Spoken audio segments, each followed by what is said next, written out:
3, 2, 1. It's your boy.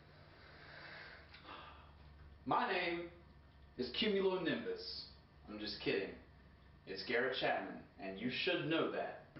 And today I'm here to talk about the basics of communication. You're probably thinking to yourself, Garrett's going to use editing trickery and jump cuts to make the actual assignment easier. I am absolutely impressed that you came to the correct conclusion so quick. Now, what is communication? It's a word. It's also the imparting or sharing of information from one person to another.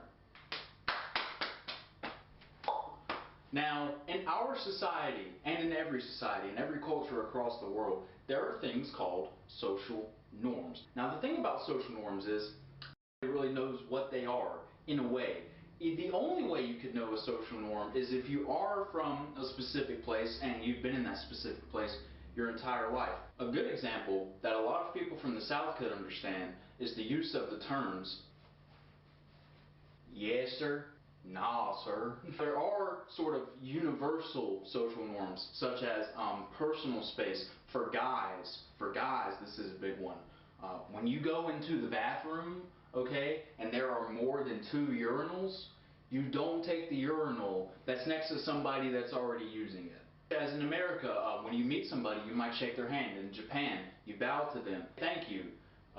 Shit, you know, danke if you're in Germany. I don't know. My sticky notes keep falling off of my tripod.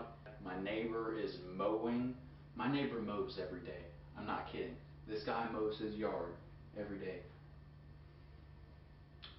I'm pretty sure he just doesn't like his wife. That's just me.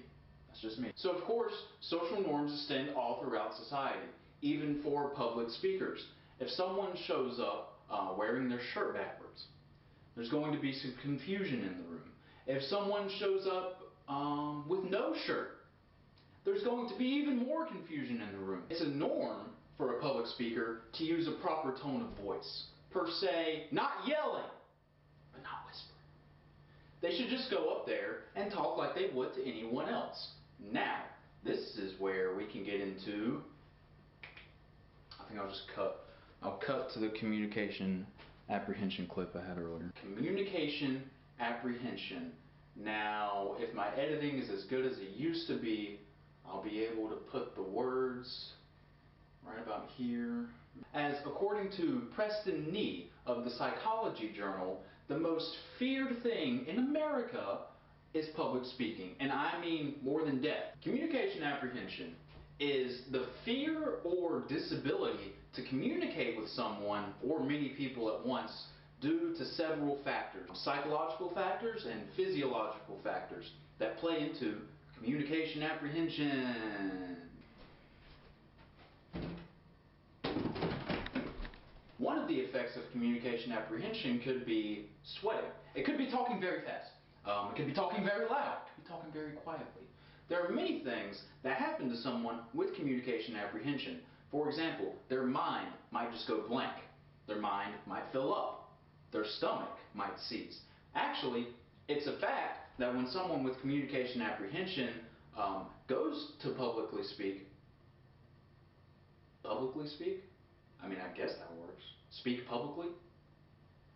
I don't know. It doesn't matter. Listen, I'm not the Oxford English Dictionary. When someone with communication apprehension goes to speak publicly, their stomach literally stops working. All of their digestion just ceases to operate because they enter a fight or flight response. Here we go again with me hoping I can edit this. They get in this fight or flight response. They might lose control of their breathing. They might lose control of everything. But something you can do is just, doesn't that feel good? Doesn't that make you feel better about speaking publicly? In conclusion, public speaking is not easy for a lot of people.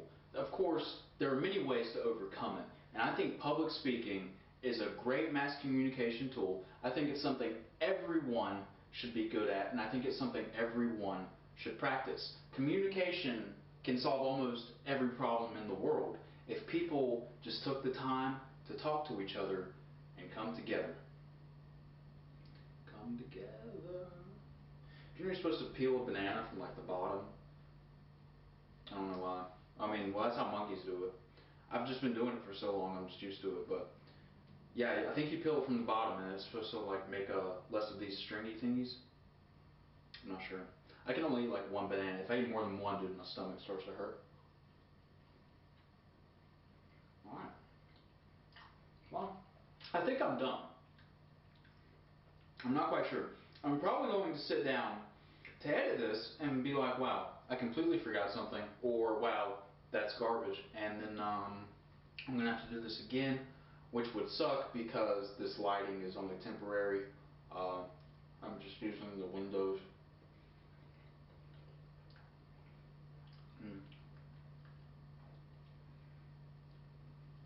This is a good banana.